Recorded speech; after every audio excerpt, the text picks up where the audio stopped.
guys, thanks for joining us on Family Life today here on YouTube. Make sure you subscribe. You don't want to miss any episodes, so hit the little bell and you'll get notifications and you won't miss anything. And if this encourages you, like it and share it with your friends. Yeah, share it with your friends. Yeah, welcome to Family Life today. Grace is God's power to do in us what we can't do in ourselves. So what do we got here? Do we have a middle zone where it can be somewhat kind of self-led? No. I'm convinced of this. Self-help, self-led, self-will is actually stiff-armed by God. He loves us that much.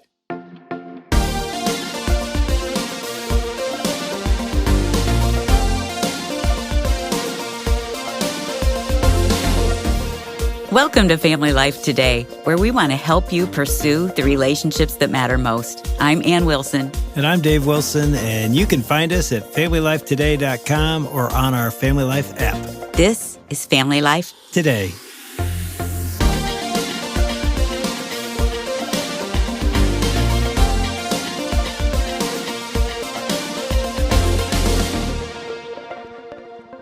Okay, how many years we've been speaking at the Family Life Weekend to Remember Getaway? 33. 33 years. I think so. In 33 plus years of speaking at the Family Life Weekend to Remember, I'd never had, this only happened one time, a conferee actually got my home phone numbers. Which would be hard back in the day, especially. Yeah, this is before cell phones. This or is before you social could media. direct message anybody. Yeah. You only could contact somebody through a call to their home. My home phone rings in my kitchen. Remember we had that long cord? Yeah. It was about 48 feet long because we could Yes. wrap it around the whole family room. And I pick it up, and this guy that went to the Family Life Weekend Remember in Little Rock, Arkansas, got my number. I And remember asking you, who was that? He goes, it was this guy at the conference that I met. I'm like, I don't even know how somebody could get my home number, but this dude got it, and he's sitting in the studio today. That's right, he is. That's cool. Do you remember that, Karl? Karl Clauson is in the studio. I got to tell you, at first I'm like, who is this? And then that's me. That's me. Do you remember it? I do. That conference in Little Rock rocked my bride and I in a big way. How long that ago? had to be Yeah. Goodness sakes. Early 90s, It's maybe? back when we were hauling cattle to market. I mean, it was back there, man. I forget when that was. It was 91, 92, something like that. Yeah, I was going to say early 90s Yeah. probably. Were you a youth pastor? No, I was with Robert Lewis in Little Rock, Arkansas, and I was Okay. pastoring a group of single adults, and there was a revival breaking out, but all the while, my bride and I had a glorified roommate situation going on. Wow. And you know what? Sometimes you don't know it until you know it. And so coming to the weekend, that weekend, you guys were used so powerfully of God to help reorient our life back to something sweet. Isn't that cool? That's really cool. Yeah, and here you are, decades later. We're going to talk about your book, The 7 Resolutions Where Self-Help Ends and God's Power Begins. But you're a pastor of a church in Chicago, 180 Chicago, is that what it's 180 called? Chicago, yeah. Yeah, and we've been on your radio show, Moody Yes. Radio in Chicago, Karl and crew. It's the best. It's amazing. You're the best radio host in the world, besides my wife, but you're the best in the world. Yeah, I mean, seriously, we love coming on your show. It's a joy to have you on. It really is. You know, we're all about, authenticity gets used a lot now, but we want to be authentic and we want to give hope. So we bust open the word. We really do a different kind of a show, and that is we help people take their next step with Jesus. We don't do, pumping sunshine and smacking gum and playing some latest hits. We really want to help people grow. And that's sort of what your book's about. Yeah, it's about growing, but it's in a very unconventional way. Let me just jump in. American Christianity has an Achilles heel, and that is I really believe we understand God's grace for salvation, and then we try to bootstrap sanctification, which is a big old word for growing up in Jesus. And so we find ourselves sitting here, and God's promises are over there. And my goal with this book is to close that gap so that the promises of God, like bearing much fruit and overcoming the stuff in the world and winning battles that you thought were unwinnable, seeing those things getting beat by the power of God. So, Karl, when you say we bootstrap it, what do you mean by that? Self-help is everywhere. I think almost like the American dream, and I love the American dream. Come on, it's got so much good to it. But the problem is it doesn't jive with biblical Christianity. It doesn't totally dovetail. Biblical Christianity is born out of humility, and it's grown out of humility. The American dream's all about suck it up, buttercup, here we go. But biblical Christianity is all about hanging in that point of need. As you receive Christ, so walk in him, Paul said to the Colossians. And that's what we've done. We've received Christ because we were broken, and at the end of ourselves, I don't think you're fit for the kingdom of God until you are. And then we find ourselves getting up, living by shoulds and ought tos. And even if we say, oh, I don't live by that, I believe the dominant kind of vibe in American Christianity is, boy, you better get her done. And that is antithetical to the gospel. So let's talk about brokenness. You've walked through that. Well, let me say, too, as Karl walked in, June Ann, you guys have been married how long? 34 years. With 2 kids. Yes. I watched you and June Ann, and you guys are fiery for Jesus. Yeah, we are. Still, you're passionate. When anyone is around the two of you, you can tell they've been with Jesus. So I asked you, why is that? And you said, we got saved twice, both my wife and I. Now some are listening going, oh boy. I was just going to say, that's bad theology. We got heretic on the horn here. Now, salvation, my soul was saved in 1984. I was raised in church, even an officer in my youth group helped charter a plane to go listen to Josh McDowell in Seattle. That's how old I am. He was preaching, but nothing was really connecting. So I had this illusion of transformation growing up in the church. I thought I knew Jesus, but I didn't. And so then I go out and I do that thing called the Iditarod when I was 18 years old, 1,100-mile dog sled race across Alaska. Just a little thing you just threw out there? Well, I did the Iditarod thing. I trained for 2 years for that thing. Took 21 days, 8 hours, 12 minutes, and 32 seconds. Wow. But Wait, 21 days? Yeah, 21 days. Behind a dog sled? Yeah, on a behind dog sled, yeah. 21 days? In Alaska? 3 weeks? In Where Alaska. were you? Yeah, from Anchorage, Alaska to Nome, Alaska. It's 1,100 miles across the state. You know, you cover, about 100 miles of the Yukon River, a few hundred miles on the west coast of Alaska, and it's brutal. I mean, I got into tough situations. I mean, really brutal. When you've got 92-mile-an-hour gusts and it's 10 below zero, and you got all your Arctic gear on, fox hat, all my beaver mittens that I had on, everything, all my gear that I had on, and the wind's cutting through. In fact, I did a foxhole prayer out there on the Iditarod. I said, God, if you get me out of this one, I'll come back to church. I promise you. But that's part of my story is that my first salvation, God saved me from an illusion of transformation. I was a Matthew 7 kid. I was on the path to saying, Lord, Lord. I knew the songs. I had been baptized, but really I found out later I just got wet because I wasn't born again. So I had all the lingo down, but I didn't have the power of God. So after the Iditarod, I had a horrible, horrible experience. Within 2 hours after that race was done, I was crushed because I thought, oh no, I spent 2 years of my life. I didn't even have anyone to process this with. All I thought is, all right, I busted my tail for 2 years training for this thing, saved every penny working at a lumber yard, driving a forklift, busted my keister. And now this is it.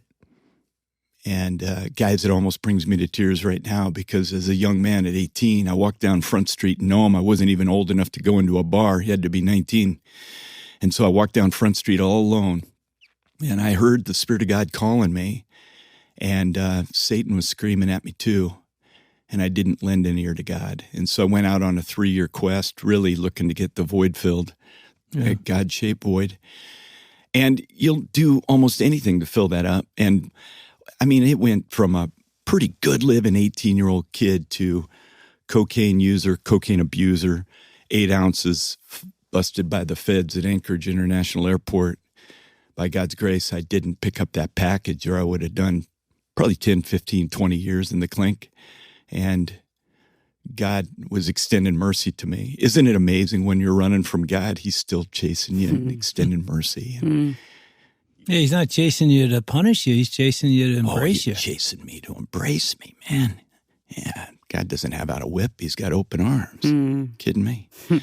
I just exhausted all possibilities, man. Had a pretty serious cocaine and Crown Royal addiction. They seemed to counteract one another. And on February 11th of 1984, I was driving down a road in Anchorage, Alaska, and God said to me, "Are you done yet?" And I just broke into a bundle of tears, and I said, "I'm so done." And Jesus saved my soul, man. And it was amazing. The deliverance was overnight for me. It isn't for some of my friends, and I work with guys all the time who are allowing the Lord to take control of different areas of their life. But for me, those things God delivered me from. So that was my first salvation. My second, third, and who knows how many thousands of times God saved me. He saved me from self-help. And I thought for many years I needed to do this thing in my strength. And so that takes us full circle to Family Life Conference in Little Rock where you guys were speaking. And you guys gave a vision. God allowed you to give a vision of what a dynamic marriage could be. And I realized, man, I don't have the power to do this. In fact, I got it in my face in a brutal way. It was just a couple of months before we came to that conference. Now, get this. I am leading a ministry that went from 12 singles to 500 that were on fire. We had a mutual friend, Greg Dempster, was leading worship for us. I was teaching on Thursday nights. God was using that. Greg was leading worship for you. Yeah, he was leading worship. Well, when I met Greg, I had no idea he had a connection to you and Little Rock and the whole thing. In Alaska. He came to Alaska for a couple of years to lead worship. Yeah, I know. I was like, whoa, wait, what? I'm just going to see him as, a counselor. Right. And he was phenomenal, by the way. Yeah. But anyway. Yeah. So we're watching God do something amazing. And I'm walking through my house one day, and I'm minding my own business, just tooling through the home, just got some honey-do list done. I think it was a Saturday morning. And my wife's sitting on the bed, and I'm heading for our restroom. And she reaches out and grabs my left wrist. I'll never forget it. Reaches out and grabs my left wrist. I look down, her chin's quivering. I'm like, "Babe, what's up?" And I thought someone died. She goes, "Bub, we got a problem." I said, "What, babe? What's going on?" She said, "I don't love you anymore." And it scares me half to death.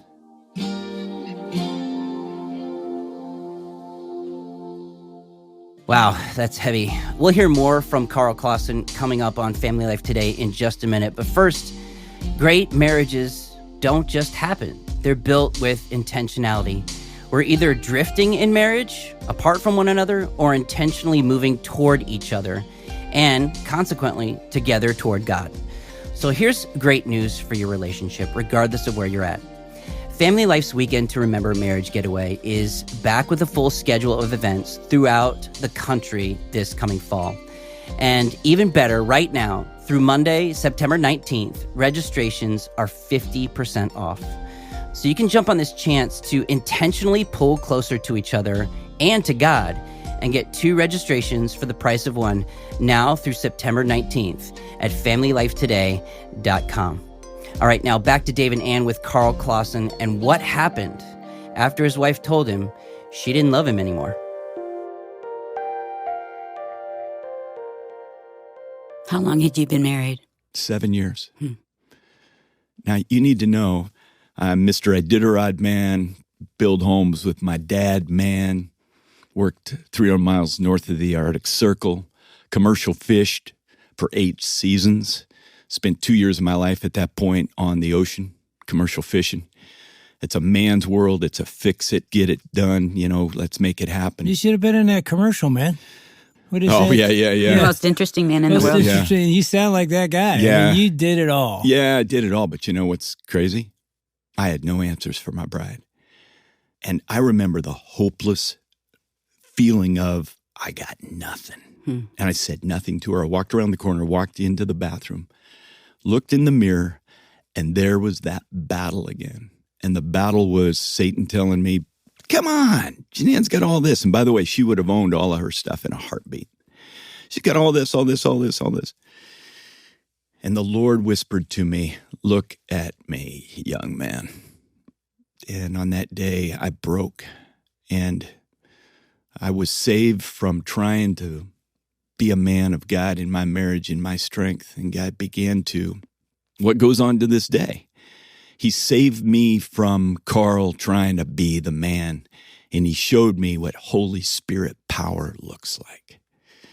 And so when I say I've been saved twice, it's really not true. I actually wrote that in the book, I've been saved twice, but that's not accurate.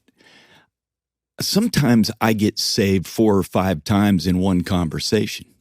I might get saved here talking with you guys, because if we live in the Spirit, it's almost like we live up here, a couple of notches, just aware of the Spirit of God speaking in and through us, right? Yeah. But it's easy to duck back down into Karl mode.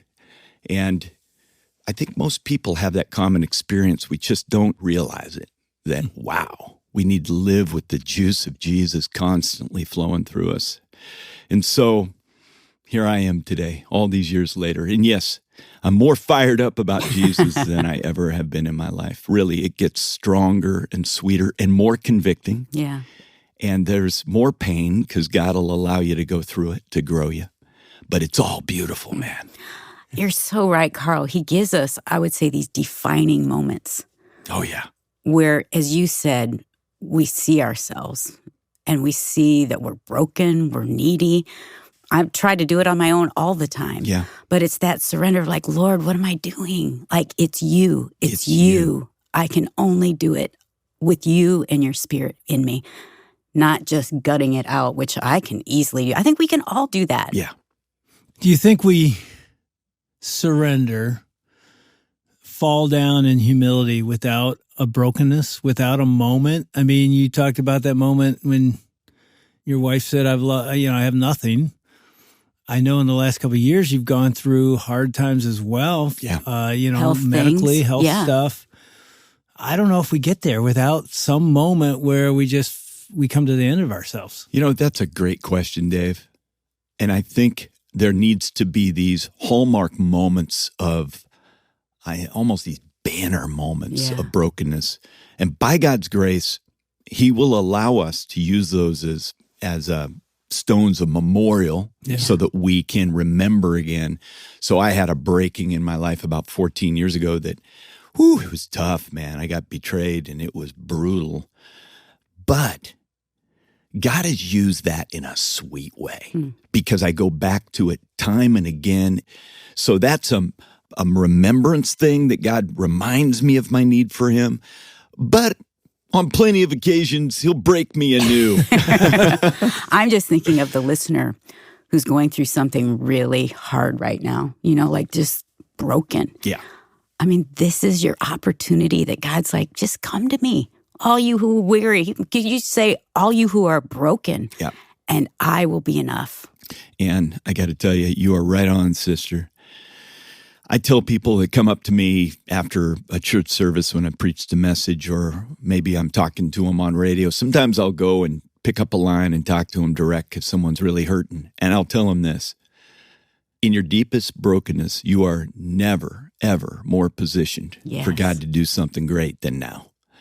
So what you see as devastating, God sees as a golden opportunity. And I would guess there's a guy listening right now whose wife has said to him what Jeananne said to you. I don't love you. And what Ann said to me. What would you say to that guy? What's he do? How's he respond? Humble yourself under God's mighty hand and He will lift you up. I am a big believer that humility is the posture of power. And I mean this from the bottom of my heart. Andrew Murray said it. He said, humility is the one virtue that gives birth to every other virtue. And he's right. He's right. Humility is such a hot commodity in God's eyes that He resists the proud and gives grace to the humble. And sometimes we go, grace to the humble. Grace is God's power to do in us what we can't do in ourselves. So what do we got here? Do we have a middle zone where it can be somewhat kind of self-led? No. I'm convinced of this. Self-help, self-led, self-will is actually stiff-armed by God. He loves us that much. Karl, what would you say to the wife who's Julianne or me, back in that day where we have nothing? And she's thinking, yes, if only my husband would humble himself. Like, what would you say to that wife? First off, speak truth. I'd say give him a shot at the full deal. And I would say, because I'm a good truth speaker, I would say... I concur. I would say do it in love. Speak the truth in love. Calm down. Pray before you say it. Because Dave didn't hear me because I was so loud all the time. When I said it in love, even Julianne, she said, I don't love you anymore. And she was honest and open. And she was crying. Exactly. She was crying. My bride didn't beat me up. Yeah. She told me, look, this scares me. And her chin's quivering, guys. And that's speaking the truth in love. It is. And it was beautiful. So, yeah, you speak the truth, but you don't try to waylay the guy. Let God do that. But the key then is to be a true biblical partner. Go to your knees, man. I've seen God heal so much. I've seen him heal cancer in our home. I've seen him heal a marriage. I've seen him heal children. God's a healer. And I think we underestimate the power of God to intervene. We need to pray like the old saints did, man. Just get back on our knees. I mean, is that resolution number one? Join God? Is that what you're talking about? Yeah, joining God is all about getting positioned for God's power. I love to use this story that, for me, it captures it. I hope it makes sense to you. I learned how to water ski in Alaska, right when the ice came off of a lake at a Bible camp. And I saw these guys out there skiing, and the camp had just gotten this new boat. It was a ski Nautique, man, and it's like a nice ski boat. I'm like, wow, look at these guys. I was young, but I thought I'm going to give it a go. So I got out there, got my vest on, plopped down, 2 skis, water start, and I put the rope between the skis, and they pulled it taut. They'd given me some basic instruction. They said, when you're ready, yell, hit it. And I'm like, all right, hit it. Ooh, here goes the ski Nautique, man, pulling me up out of the water. And arms extended, I'm coming up out, and I mean, I'm almost on top of the water. And then I broke water skiing 101. I broke it. The big rule. I grabbed that handle, and I thought, this boat needs my help. And I pulled on that handle. I pulled it right up to my chest, and I went head over heels. Guys, I got a nasal flush like you can't believe. I thought I had 3 lake trout go through each nostril. I mean, it was a flush. And I'm bobbing there in the water. Now I'm exhausted, because if you've water skied, you know how exhausting it is when you're trying to get drug up out of the water and you don't make it. And I'm laying there panting for air, and the guy comes around on the boat. I had a few friends there, and they're just heckling me, but thankfully there was a guy that was actually somewhat Godward, and he looks down at me and he says, hey, you almost had it. Don't try to do what the boat alone can do. Don't try to help it. Well, that's a metaphor for our relationship with God. Do we do nothing? No. Listen, I was up on that lake and I was skiing, and soon I was slalom skiing. And a lot of people look at this and they look at that metaphor and they miss something. They go, oh yeah, I just got to hang on to God. Now there's training. There's training involved, and there's effort. Dallas Willard said, grace is not opposed to effort. It's opposed to earning. And that's the difference. God's power is not something we earn. It's something we tap into. That's the game changer. And I keep coming back to this, but Americanized Christianity, and I'm not just trying to hit America. I love America. Are you kidding me? But I think apart from our brothers and sisters in the underground church in Iran, Iraq, Afghanistan, China, they have a built-in dependence on God, persecution. But we, having this great experiment here, need to remember that we're not naturally defaulting back to on our knees. But that's where the power is. So hanging on to God, remembering this, we don't have anything to prove, nothing to gain, nothing to win, nothing to lose in Christ. But we somehow think we've got something to prove. So yeah, the key to joining God is fall on your face. Humility is one of the most beautiful things. I've been talking with my adult son here recently about this, and I said, humility is the ability to be self-aware when you walk into a room and I'm in Christ. I don't have anything to prove here.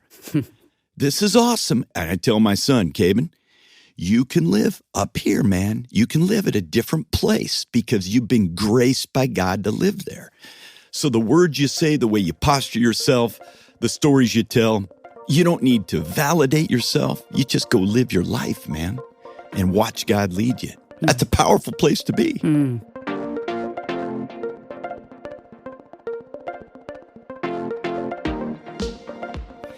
You've been listening to Dave and Ann Wilson with Karl Clauson on Family Life Today. His book is called The 7 Resolutions, Where Self-Help Ends and God's Power Begins. You can get a copy at FamilyLifeToday.com or by calling 800-358-6329. That's 1-800-F as in family, L as in life, and then the word today. And tomorrow, Dave and Ann will be joined again by Karl Clauson to talk about God's mercy through hard times and the benefits of taking risks. On behalf of Dave and Ann Wilson, I'm Shelby Abbott. We'll see you back next time for another edition of Family Life Today.